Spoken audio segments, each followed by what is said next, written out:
Without further ado, I'll hand it over to Greg. All right, thanks, Joe. Let me share my screen so that works. Um, Very well. We have a pretty light crowd here, so I will say that we can kind of keep it intimate. If you have a question, you want to interrupt me during the talk, feel free to do so. I can sort of um, bend to fit things in. So with that, I'll jump in and get started. Ethan, could you nod if you can see my screen? I just want to make sure. All right, very well. So I wasn't sure who the audience was going to be for this. I can already see two people on board that I know a lot about mass timber, so I'll be talking underneath that crew. I just thought I would give people a basic introduction, and then I'm going to talk mostly about what the design process for mass timber and what the sort of barriers and stumbling blocks are. The outline is just really briefly talking about what I even mean by the term mass timber.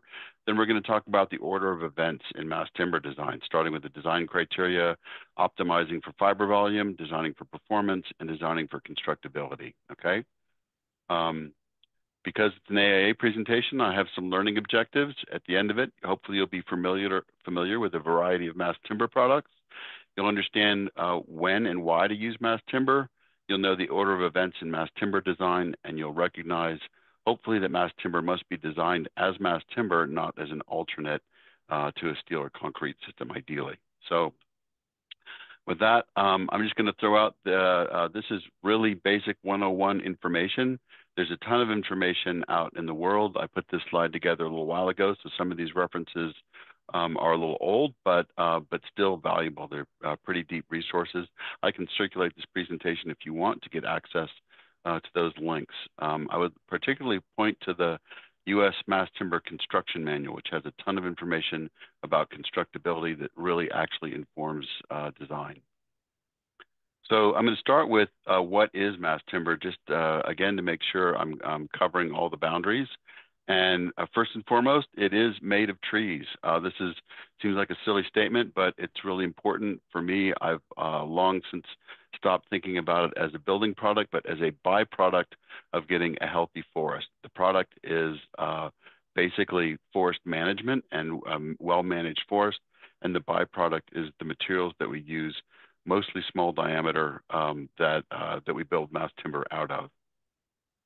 Second, it's solid wood. And again, as I just said, it's big pieces, but it's generally made of little pieces.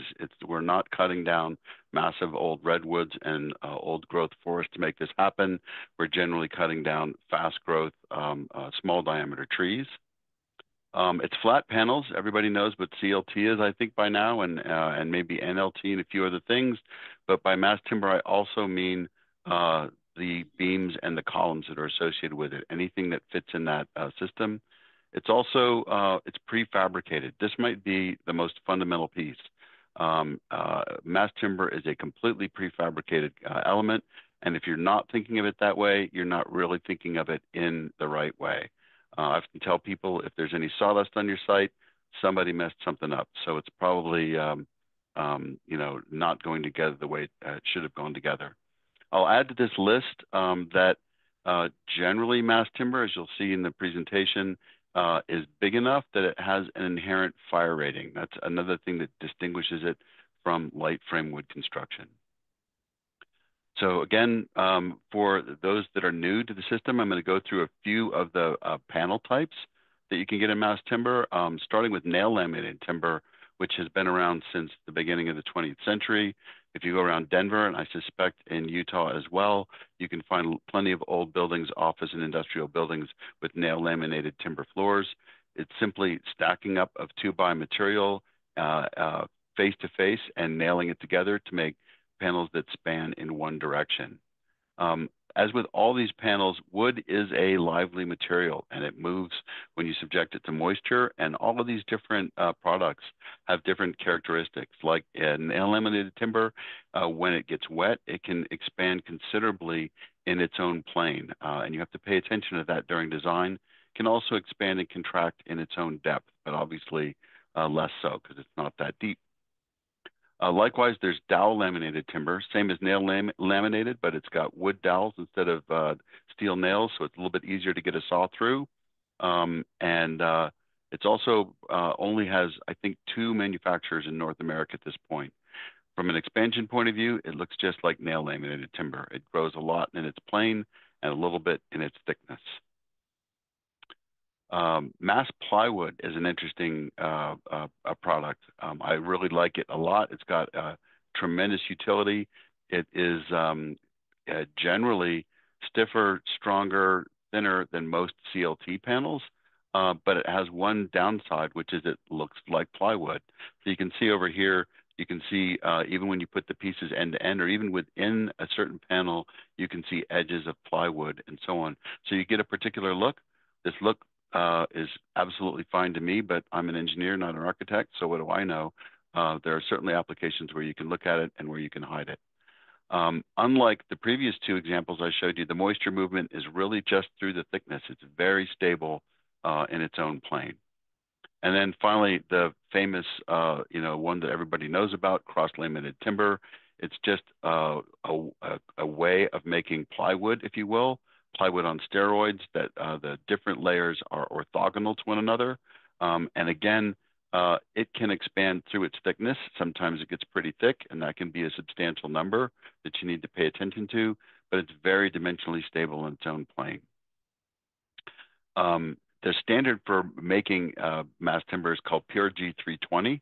This is the 2018 version, and there are a number of different manufacturers, so much so that you'll hear me say multiple times in this presentation, it's not a commodity. Really, you're going to get a different product depending on where you're making it. All of them will meet that PRG 320, although you have to ask that, but in North America, most of these providers can meet the PRG 320 specification. But everyone's a little bit different. So in terms of history, I just thought I'd throw in a mass timber timeline. The whole history of mass timber in America, not counting the NLT going back to the previous century, but the history of cross-laminated timber started in the early 90s in Austria. And it was developed very quickly in Europe.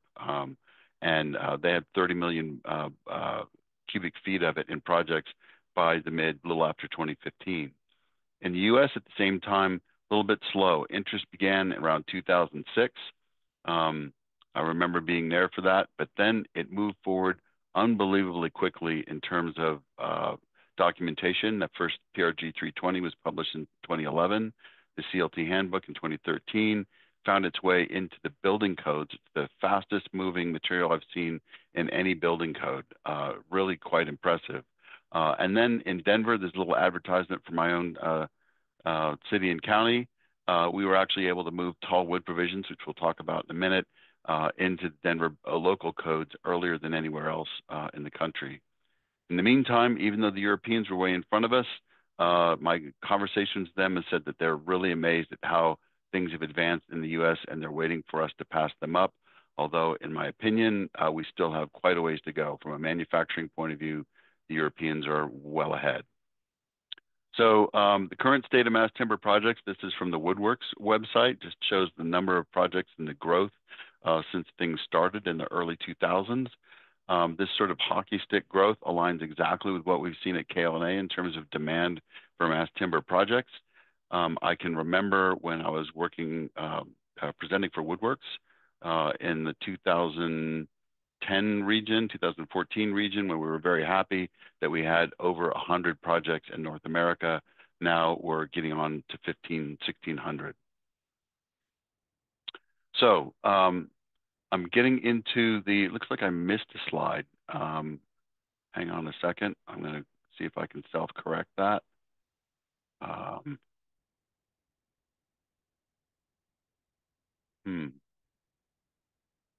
Oh, well, it's okay. I'll just move on. So basically, my 10 steps start with asking why mass timber. The first question always wants to be why. We've walked into the room in a lot of projects and asked, and heard we want to do a mass timber building. And I've gotten very much in the habit of asking, why do you want a mass timber building? Sometimes you can hear that people think, well, it's wood, it's like light frame, it's going to be cheaper than anything else. Not necessarily the most accurate assumption.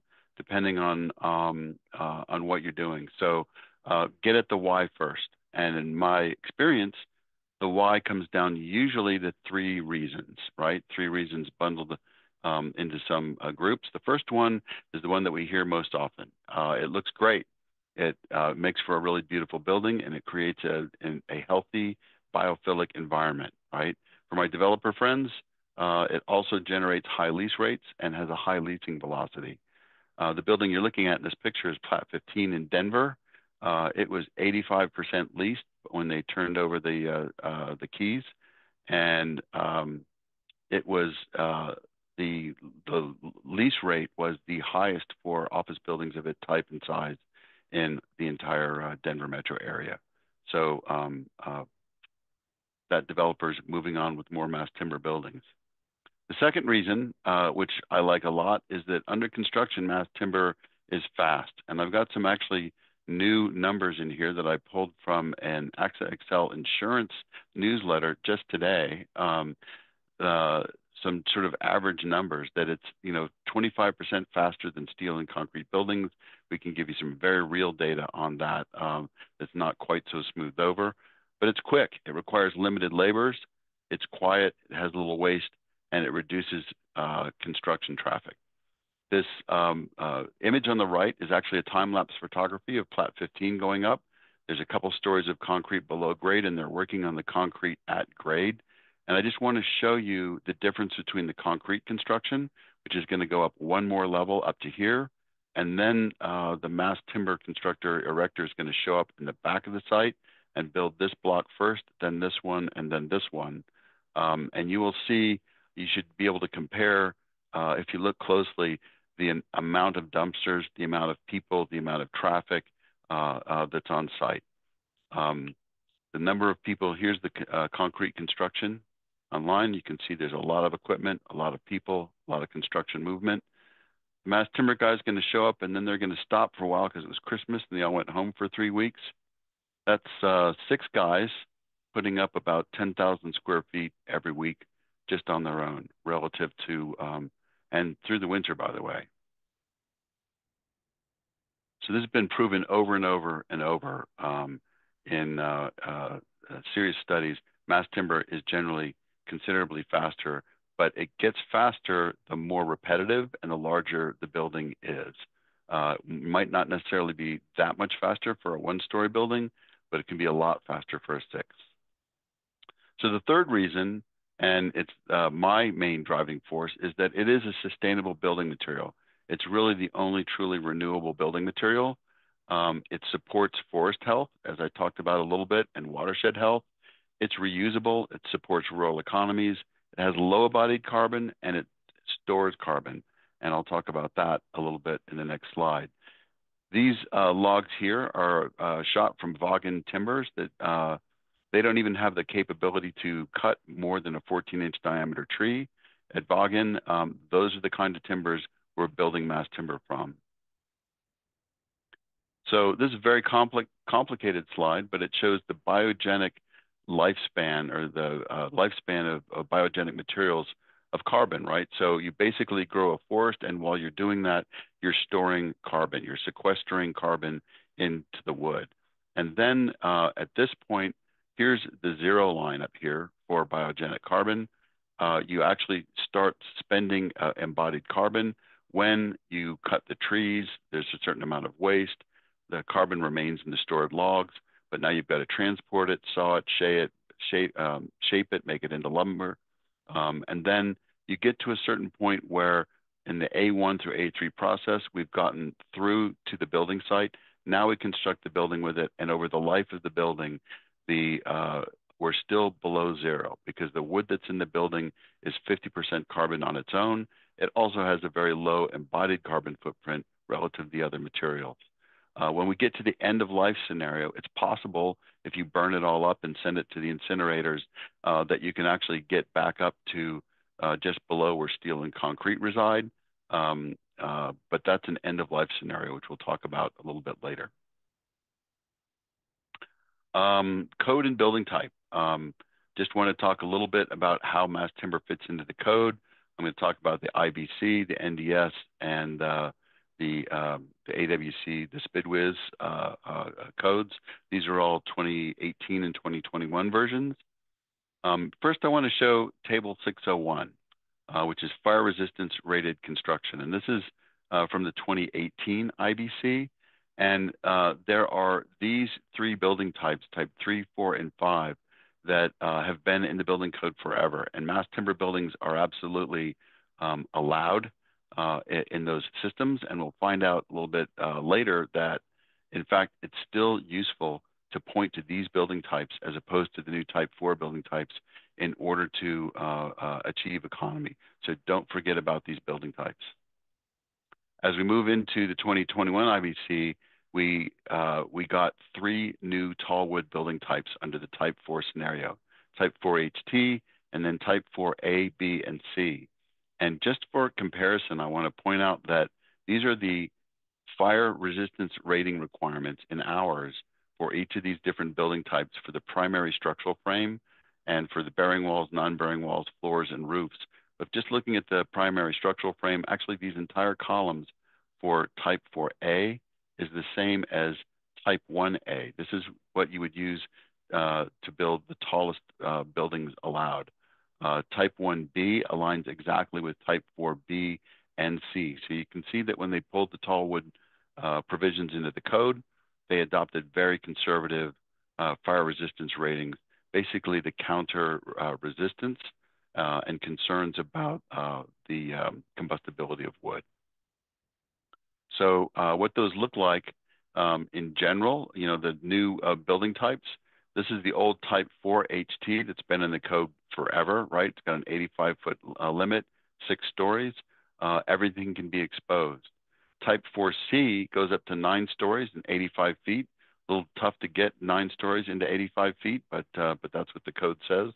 The primary fire resistance rating here is 2 hours, and you can expose all the wood.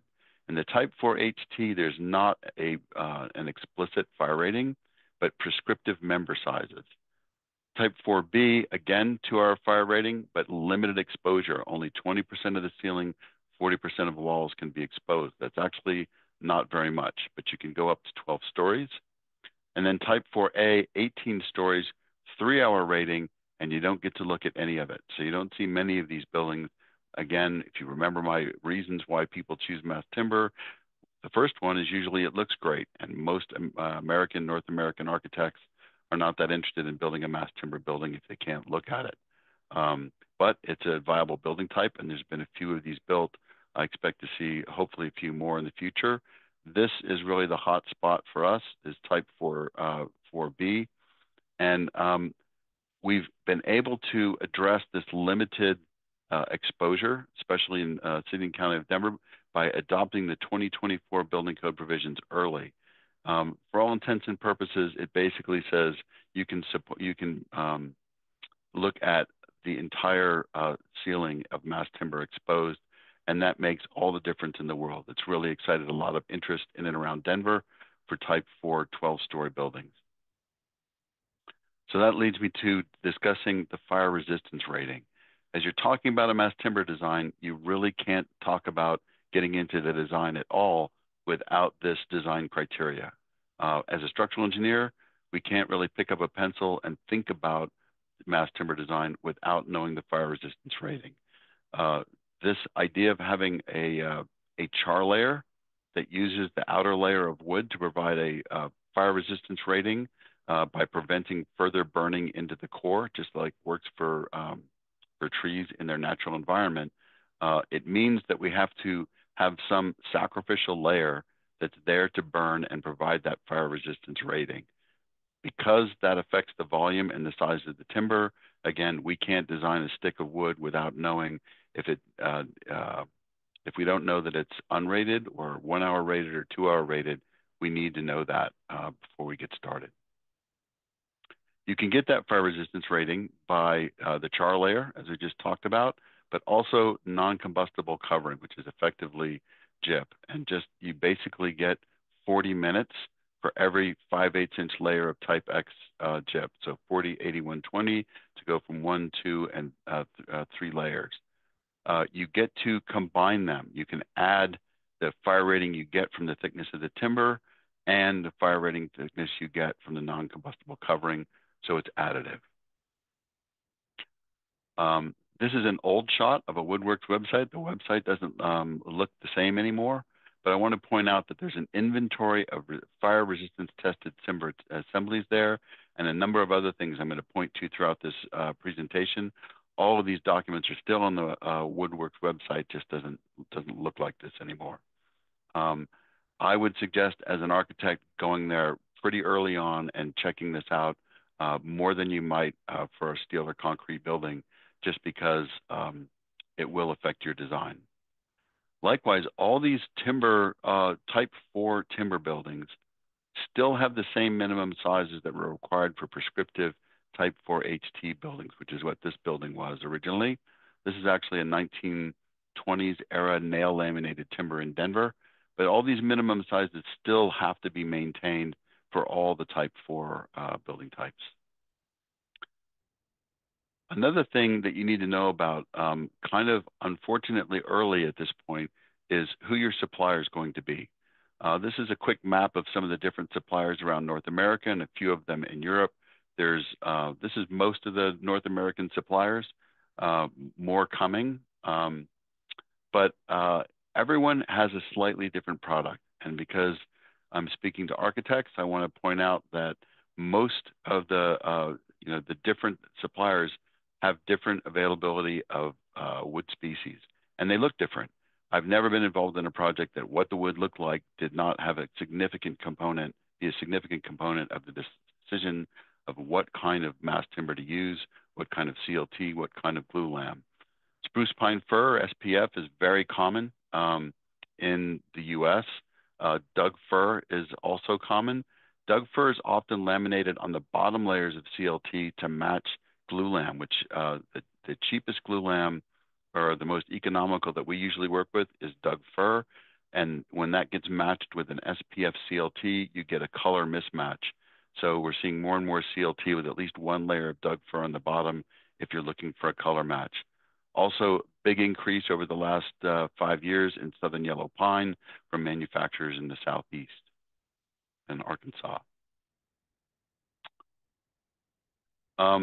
The cost depends on the manufacturer. What's the width? What's the length? What's the lamination thickness?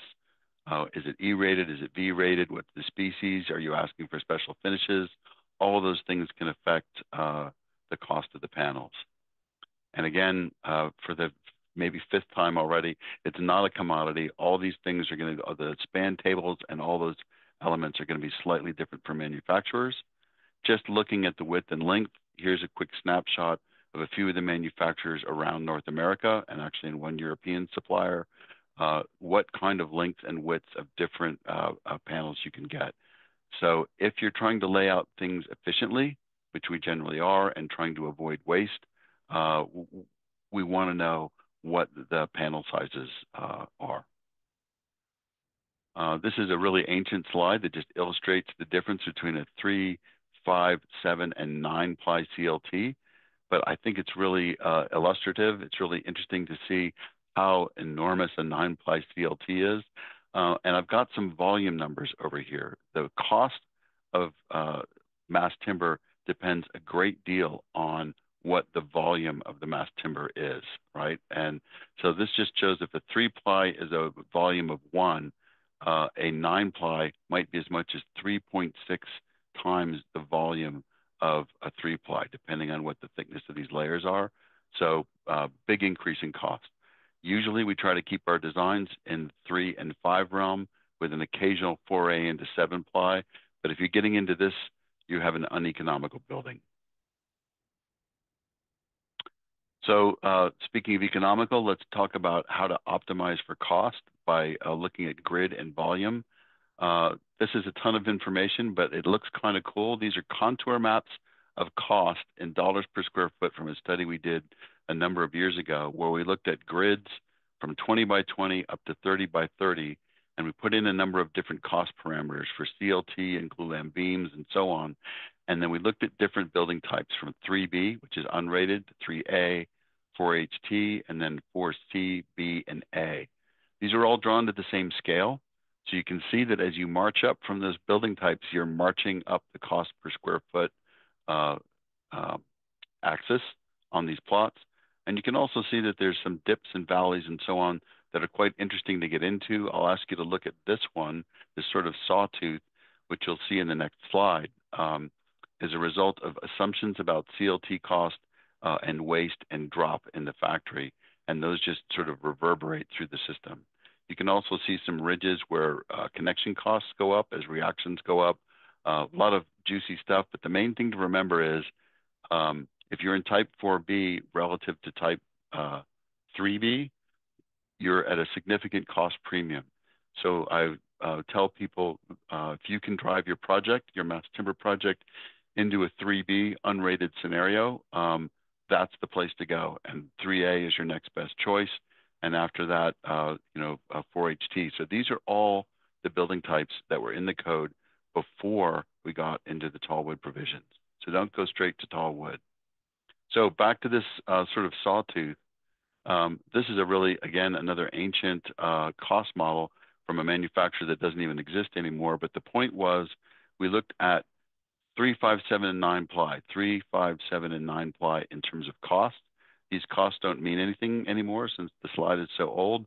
But what you can see is that the costs kind of go up and down based on the model for this manufacturer at this time of what was an efficient length for them to press versus what the project needed, right? And so there were certain tiers where it cost more to make the panel, and there was going to be a certain amount of drop or waste that made the local cost per square foot go up. And there was so to some extent, I don't think these particular diagrams are particularly meaningful, but do remember that volume matters and that waste matters.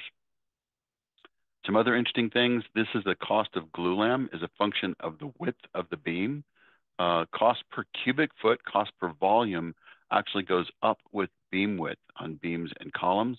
And generally that means that's because of the kind of gluing and block gluing that's required for wider systems. It's much more expensive to make a glulam out of 2x12 than it is out of 2x6s. So it's interesting, this double girder scenario in a project that we did, if I had bought the same beam as a single beam instead of two, it would have cost more because of the width of the beam. So we actually made the beam cost less for material by breaking it into two, even though we had to crane two different beams into place. Just quick nod to commodity cost. I actually like this series of slides because I used to show this back in the 2019s to say this is how volatile timber costs can be.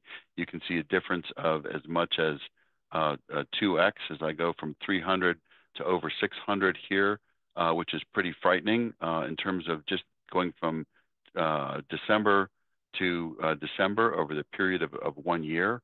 What's interesting about that is that that slide is this little frame over here. This is what happened during COVID with the supply chain with commodity lumber that really took the lumber cost for a ride. Zooming out even further, you can see historically, this is what lumber costs have looked like. There's that zone where it went up by a factor of 2. And here, this is what happened in COVID. And we found starting to reach a new normal at this point. Really quickly, I'm just emphasizing that as designers, you get to control wood volume. It's hard to know exactly what the cost will be, but there's a very good correlation between timber volume and timber cost. So I just picked one manufacturer, Element 5, looked at CLT spans with different ratings and figured out what or just use their tables to tell me what the allowable span would be for a 3-ply for some certain floor design conditions. So you can take a 3-ply of almost 11.5 feet, right? If I look at a fire resistance rating of 1 hour for that 3-ply, I can only get barely, not even 8 feet. If I go up to a 5-ply, I can get those out to 17 feet for an unrated system or a 1 hour rated system, but a lot less for a 2 hour rated system. These numbers are the same because it's driven by vibration, not ultimately by the strength for the fire rating. And then again, if I go up to 7-ply, you can see I can get up to 21 feet or 18 with a 2-hour rated system. But again, the volume factor from my 3-ply goes up to 2.33. And chances are that that's going to relate directly to cost. So you'll see why we work really hard to keep our projects within 3 and 5-ply, because that's where the economical realm is. Even though you can go 21 feet, you should really try to drive your grid to get to 17 or less. So I want to show you one cost study we did, again, quite a few years ago. This is a pretend building. This is a shoebox. This is what you would get if engineers designed your buildings and not architects. So we should thank goodness for architects. But I just drew a 6-story type 3A building in concrete, steel, and mass timber. We actually took this out to market to see what they would cost for each of these different materials. And what we found back at that time, and again, pay no attention to the total numbers, but we're just going to look at the cost premium over concrete. At the time we did this, concrete was the cheapest, and steel was a 4.6% premium over the concrete. And mass timber for the raw material installed was a 14% premium. This is where I say mass timber projects go to die. Most of you who have tried to do a mass timber project have been probably frustrated by the amount of the cost challenges early in the project. This is where it comes from. But the same group that went out and priced this had just finished building the Plat 15 building that I've shown you earlier. And they said, well, what happens, what if we take into account the time savings? So for this building, they determined that they would get 3.25 month savings by using the mass timber building relative to the steel and the concrete buildings. And if they take that into account and you look at general conditions, labor over that time savings, that jump reduces the premium from 14% to 7%, cuts it in half. If we take that further and look at general requirements, that's equipment, and crane time and so on, now we've busted that from 14% down to 2.4%. And to take it a few steps further, let's include urban site logistics like Plat 15 was, what's going on, in terms of the amount of time I've got to block off streets and so on. That cut it in half again. And we cut it in half even further if we cheat a little bit and step outside the structure zone and say, here's the cost of finishes that we didn't have to include in the mass timber building. The main goal here is that we're looking at pricing holistically. It's not just first cost of material, but in fact, what it's actually going to cost to build the building. And you see the premium is not quite as bad at 0.5%. It's pretty much in the noise compared to 14%. This is just the superstructure cost premium for this building. If I look at that number over the entire building cost, you can see that even the first 14% becomes 2% over this building height or over this building type, and it's down into basically zero, relative to the entire cost of the building. Now, I have to admit that this is this very simple, repetitive building. Mass timber shines really well when the grid is the same and the columns stack all the way up.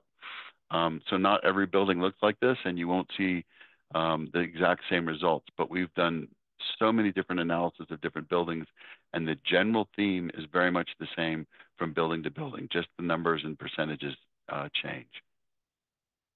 So now we've been through 5 of our design steps. The 6th is designing for acoustics.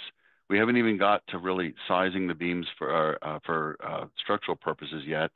I bring this one up because I've seen multiple projects run into trouble where we didn't think about it early enough. And so I really want to point people to, again, the Woodworks inventory of timber tested acoustic assemblies.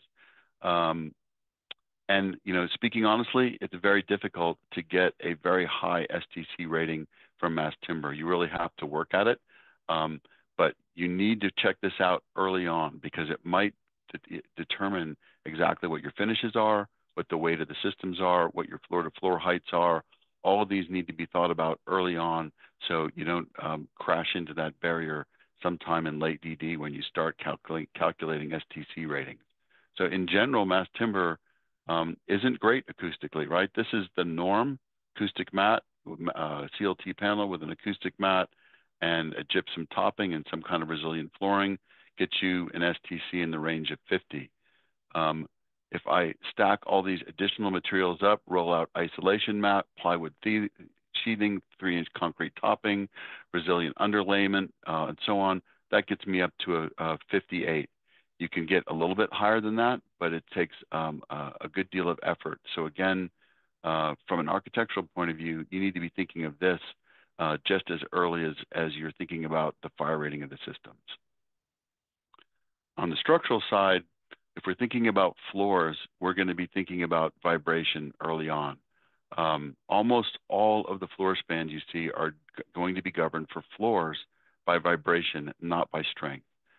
Roofs, where we're not worried about the bounce, can be driven by flexure, shear, strength, total deflection, so on. But vibration rules all for floors and mass timber. Again, because it's so light, right? I'm continuing my advertisement for the Woodworks website and pointing to their vibration design guide, which came out a few years ago now. Very helpful to actually guide the vibration design process. I want to show a table out of that guide that just shows just a snippet of one table for visually graded CLT, and you can see the span limit that's driven by vibration in here tends to set the rules of thumb for 3, 5, and 7 ply. So if you're thinking about a mass timber building, you're early in design and you want to take a guess. Is this 3? Is it 5? Is it 7? And if these are floors, for 3 ply, you're going to be in the 11 to 12 range. 5 ply, you're going to be in 16 to 17 range. 7 ply, 20 to 21. This is for simple spans. This is, it's a rule of thumb, so it's only so accurate, but it will help you get an idea of where you stand early on in design. If we get a little bit later in design, we can get way more refined in terms of the vibration analysis. We can do a complete finite element analysis, which we've done, and look at specific conditions and really kind of stretch those spans a little bit and get a lot more accuracy. But again, that's a late in design process, and the rules of thumb will work for you as you're starting to lay things out. So point 8 in my 10-point design guide is MEP strategy. Unlike steel or concrete, it's much more difficult to cut holes in glulam beams and work through them. You can't make the field modifications quite as easily. The wood really can't accommodate that. So you need to incorporate a strategy into your design process early on. And by early, I mean when you're laying out the grid, when you're laying out the first beams and columns, when you're thinking at the very beginning of the design process. As a structural engineer, often we've been able to, work in a little bit of a silo for steel and concrete buildings, knowing that we can accommodate mechanical systems later. But when we're working on a mass timber building, we actually think about this right from the very beginning as we're laying out our first grids. So this is Plat 15 again. This is a project where we dropped the girders down 16 inches and set the beams on top and the CLT on top of the beams. That created a space that was primarily for sprinkler lines and light stuff, but we could actually sneak a few ducts through that system. And we had a plan for working through, in fact, I think I show in my next slide, same Plat 15. We had a central bay where we could actually drop ducts down. This is in an unexposed area of the building. And then for most of the building, we were able to get mechanical systems, sprinkler lines, conduit, those kinds of things up close to the CLT where it wasn't visible down below the deck. So this was a very effective strategy for this particular building. More typical strategy is just to run mechanical below everything. And if you're in a type 4 building, you're quite limited on the amount of enclosed spaces that you're allowed to have. So we're really forced to keep things out in the open. And here we put all the mechanical systems conduit, fans, ducts, everything down below, and it makes quite a tangle up above, that kind of hides a lot of the mass timber. I've seen this in a lot of mass timber buildings, and I think that the more mature we've gotten in our design process, we've started really thinking much earlier on about how we can be looking at timber, not mechanical systems in our finished products. This is a very early mass timber building. This is T3 in Minneapolis from quite a few years ago. This is an NLT building. You can see the NLT nail laminated timber panels going one direction. And this is the kind of strategy that we're embracing really early on for most of our projects now. And that is when we're setting the grid, we're thinking about things like this. Here what they did at here's the core, here's a short grid, and then there's a long grid to the outside and a similar long grid to the outside face of the building. And you can see what happens to the depth of the beam in the long span and in the short span, okay? In this short span space, lifts the bottom of the beam up. It gives us a place to run a trunk line in this narrow grid all the way around the core system and then to feed to the outside. In this particular system, it's a one-way system. There's no beams going in this direction, so they can actually feed ducts and sprinklers and so on all the way to the outside edge of the building through each bay. But remember that's a strategy that had to come up right when we were first laying out column grids, right at the very beginning, again, of the design process. This is one-way spanning system, nail laminated timber. We've worked on systems now where we use CLT and you can span it in two directions, and you can actually eliminate this beam entirely in some cases, or have an upturn beam, or take a different approach to absolutely maximize the amount of space you get around the core. This is another fun one that we use. This is the PAE building. PAE is a great mechanical firm out of Portland. And we've started to use this strategy more and more, where we put a break between CLT panels where we can run sprinkler lines, and then that gets covered in between the panels. This creates some issues in terms of our diaphragm in these buildings. And another thing that they did, you can see they've got an upturned beam on the outside that they got covered up with a non-combustible covering. This strategy overall resulted in a very, very clean look, and there's some exposed ducts, but not too many in this mechanical engineer's office. Perhaps the most deluxe approach is this one, which I think it might be one of the more photographed mass timber buildings, where they actually separated the CLT panel spans this way by a significant gap. And then there's another CLT panel, a 3-ply, that lives up above here, spanning the short distance between these. So in fact, when you look at that cross section between those systems, it's almost like a corrugated deck where you go, there's a thick piece and a thin piece and a thick and a thin that goes up and down. It provides tracks both in the floor and in the ceiling. So a very, very elegant design idea. However, I suspect it's really maybe on the top end of expense and floor depth for these kinds of systems. So I'm not sure I've ever seen it used again explicitly like this, but it remains elegant. You can see how unbelievably clean this system looks. No exposed ducts at all in that system. My current favorite, this is the Soto in San Antonio, designed by Lake Flato, and is a raised floor system. And it's not raised very much, but they've incorporated that entire space for their return air and so on. So the only mechanical systems we have up here are either soffited in this space over here, or there's sprinkler lines going this way, or sprinkler lines that are exposed up above. They also have a narrow grid in this building, but it's on the outside and a long span towards the inside.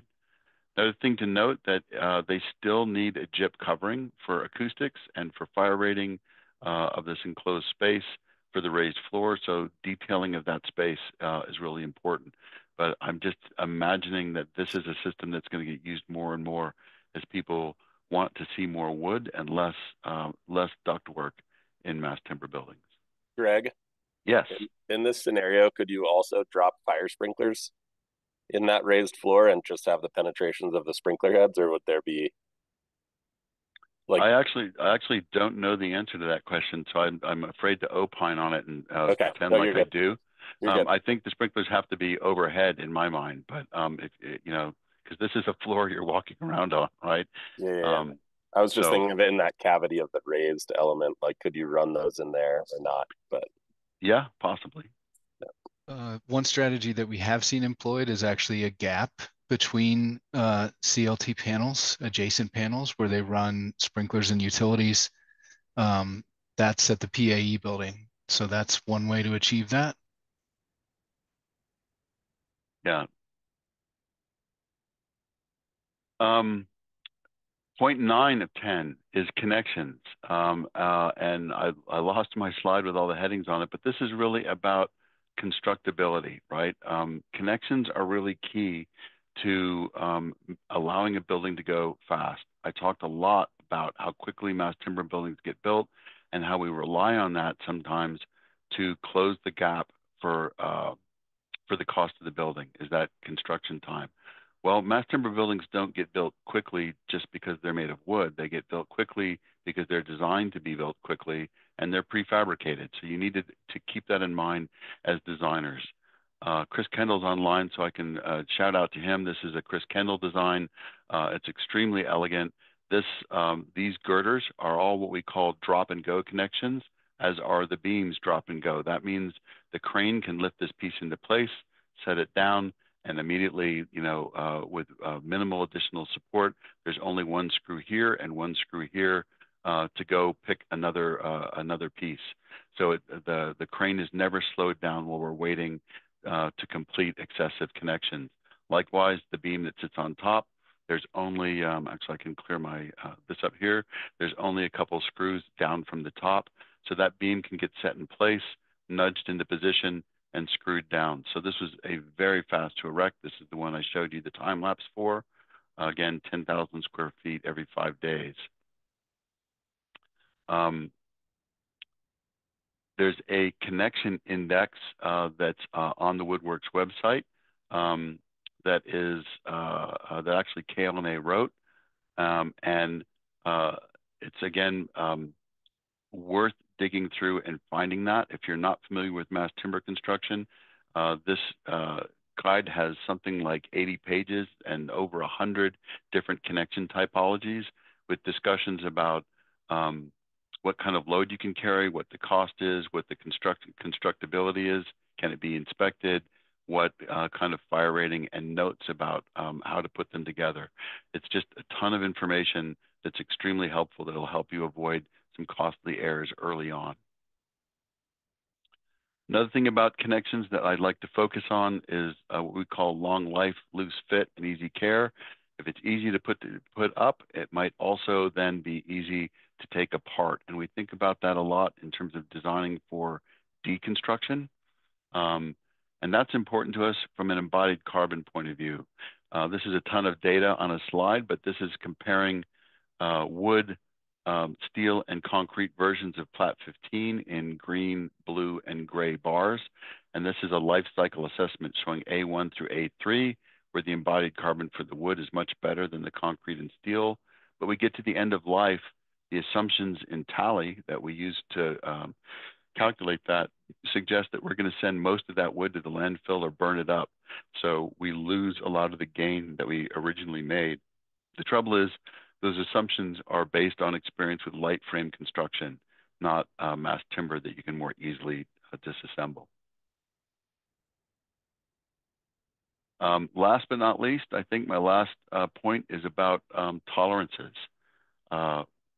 In designing for constructability, it's one thing to make the mass timber or design the mass timber to go up quickly, but where everything stops is where you run into other materials, where you run into steel, where you run into concrete. And I've got two examples to show you.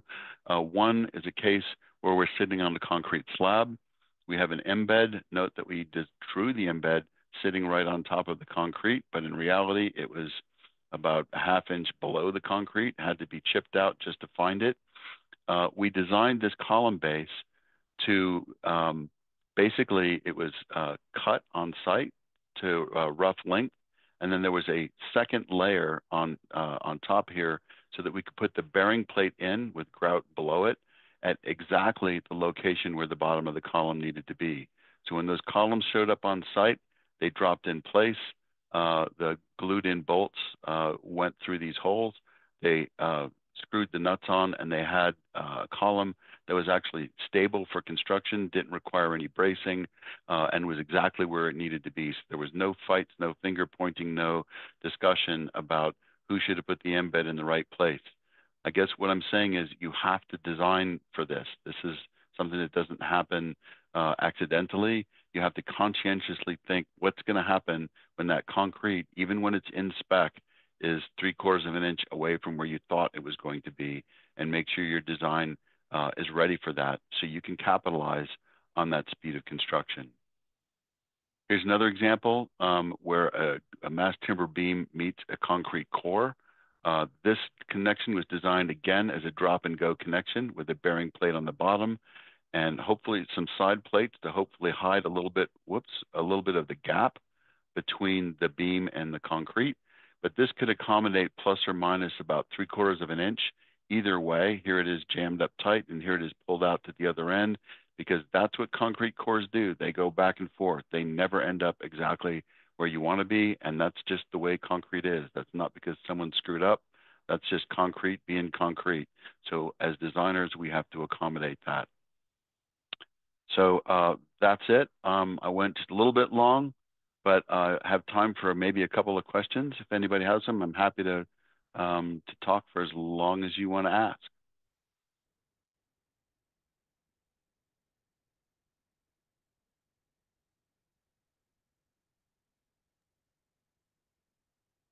No questions in the chat, so unless anyone here has a question, I think we can wrap it up. I've got a quick question. Sure.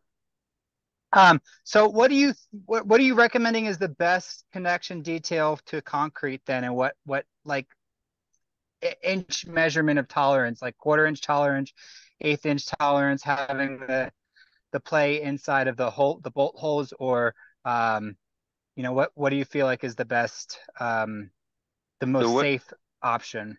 What you need to do is you know, look at what the allowable tolerances are for the concrete, for whatever height it is, whatever kind of elements they are.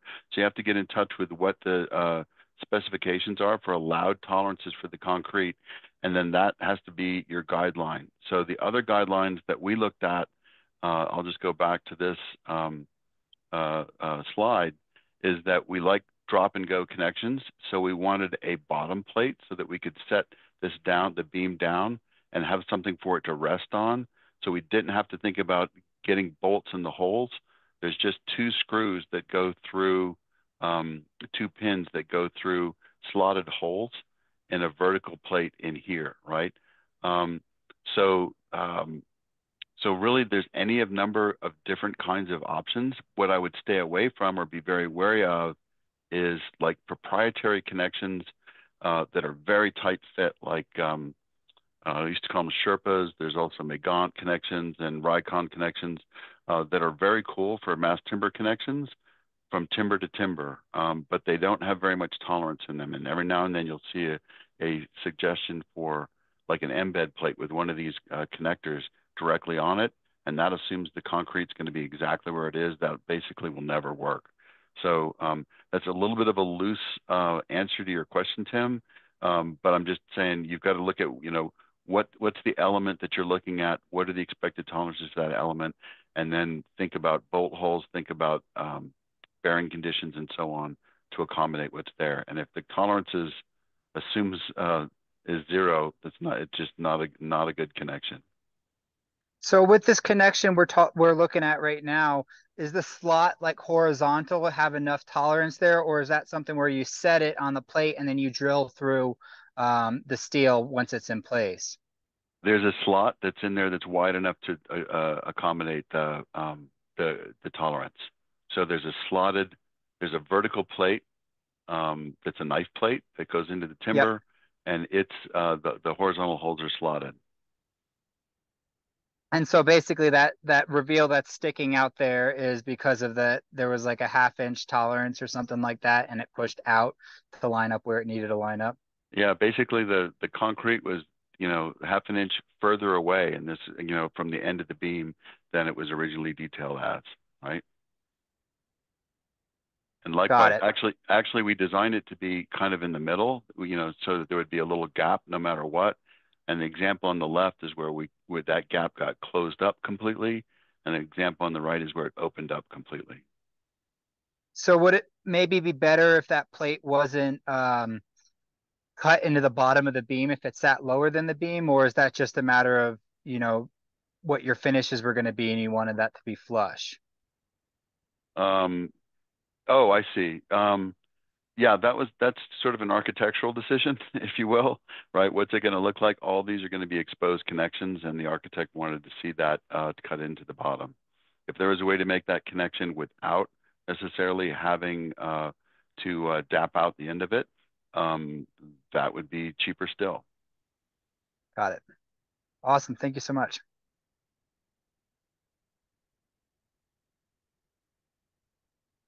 Any other questions? Hey, Greg, this is Matt. Can you hear me? Hey, Matt. Hey, I'm curious, what time in the design phases are you guys typically engaging your CLT suppliers these days? I usually have a slide that shows that, Matt. So I'm sorry I didn't tell you, but in general, we're getting through. And again, most of my examples are not single-family residential. These are commercial, office or multifamily residential. We are starting to talk to suppliers at the end of schematic design and engaging them somewhere in the middle of DD, ideally. Doesn't always work that way. But I would just say in the projects we've done that have worked the best, we're getting them on board that early. There's usually some competition. We'll have interviews. We'll give them something to price and schematic design. So it's a pretty involved process. But then we get them on board early enough to be able to bring to bear whatever particular strengths the manufacturer has specifically to the project in terms of layout, in terms of grid, and so on. So I And think that's the ideal. are you guys often acting as the sort of broker of that, or is there anyone in the industry that's helping people sort of navigate current costs and availability of these various suppliers? Yes and no. Probably the first place to go to if you are looking for someone, I don't think they'd like to be called a broker, but Timber Lab is a group that often sits in that middle space between between design and multiple manufacturers and multiple erectors, so they can bridge that gap pretty easily. And they're a very reliable group. They've done really spectacular work, so I can wholeheartedly stand behind them. I will tell you that Chris and I have together, I wouldn't say that we're a broker because we're not contracting with the fabricators as TimberLab is, but we've been pretty engaged in introducing people to all the manufacturers. Well, yes, Greg, you are a power broker in the mass timber industry. That's what I meant, really. And I guess my last question, if I may, is, oftentimes I've heard when building doors, it's risky to put different wood species on different sides of a door. And this idea of laminating fir on spruce pine for aesthetics, are you guys recommending that's always added to that top layer, or can it solely be for aesthetics on the face side? It can just be on the face side. I haven't heard, in general, the lamination process for the different timbers pretty much hold things. I mean, you're going to get some stresses internally, but things are pretty tightly glued together. And so I haven't heard of anything delaminating or having, different movement or cupping as a result of species problems, in a burly cross-laminated timber panel. Maybe that's a little bit different than a door, Yeah, but I don't think that's an issue. Or at least I cool. haven't heard of it being an issue yet.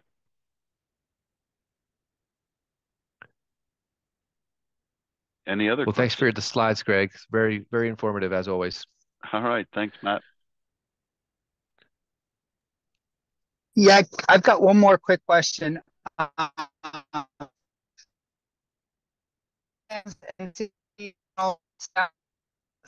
is there more suppliers in Europe than in the US, or are there any on this side of the world that you're aware of that are doing kind of tighter radius mass timber? I missed the first of your problem because of you were cutting out. What do you mean by tighter radius mass timber? So like a tight radius glulam beam, for example, or a CLT panel that's got a radius in it. It's like a curved or an arched CLT panel. I see. I don't. So European manufacturer is quite a lot different than North American manufacturer. They're a little bit more advanced, a little bit more willing to use thinner laminations and thinner layup patterns, which allows you to use a tighter radius and get different dimensions. Um, there's, I know a facility, Spearhead out of Canada, that's actually looking to be the first laminator that can do doubly curved laminated beams in North America, but that's still in the future. Um, but I think that if you're looking for particularly tight radii, you're going to probably, you can probably do better with European suppliers than you can with North American. It's just my guess. And are there any others besides, say, KLH over in Europe that are doing that on a larger scale There's a lot that of you're them. aware of? Yeah, Chris, you can help, but just can go down the list. There's Binderholz, there's Hess, there's Hostlager, there's Stora Enso. There's a list as long as my arm of pretty impressive manufacturers over there. That each, just like North America, they each have their own capabilities. And in general, we're finding too that they're pretty um, they can be cost competitive, especially on the East Coast. Not in Utah or out where we are as much, but if you can get to a East Coast port, they can actually compete pretty well with North American suppliers. Yeah, we've been working with pricing out a project, and I was pretty surprised how close the European suppliers were to the North American suppliers after shipping and everything. I guess the only downside to that is you're limited to spruce, pine, fir. You're not going to be able to get a Doug fir Hmm. laminate in any of the options. That's correct. Are there any other downsides that you're aware of in terms of like structural engineering, and do they have different? I know, like, Windows, for example, NFRC ratings are different between Europe and you. Are there any other things to know with CLT or mass timber? Um, I'm going to throw out that often the European manufacturers as well as the North Americans will offer like a delegated engineering design, a completely engineered product, right? And the only issue that I would run into is that a lot of times the European designers aren't familiar with North American building codes or just North American building codes, right? So they design to Euro codes and so on. And I've found, um, in general, they feel like, well, their codes are better than ours and more advanced, and that might well be true, but it still doesn't meet our codes, right? And so, there is that. Meeting European standards isn't meeting, North American standards, and it's irrelevant whether one's better than the other or not. Yeah, one area Yeah, that shows up is that the panels generally, a majority of the European panel manufacturers, their panels are certified through PRG 320, but there's only a few of them where their glue lambs are actually certified to North American manufacturing standards. So that's another area to sort of pay attention. gotcha.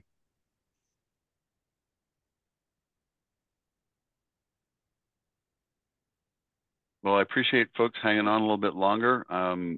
If you have any other questions, I think my email address was up on the screen for a good while there. Feel free to be in touch. We're happy to help. And with that, Joe, I think we can close it down. Thanks, everybody. All right, Thank absolutely. you. Greg, thanks everyone for joining us. Thanks a lot. Mhm. Okay, have a good day.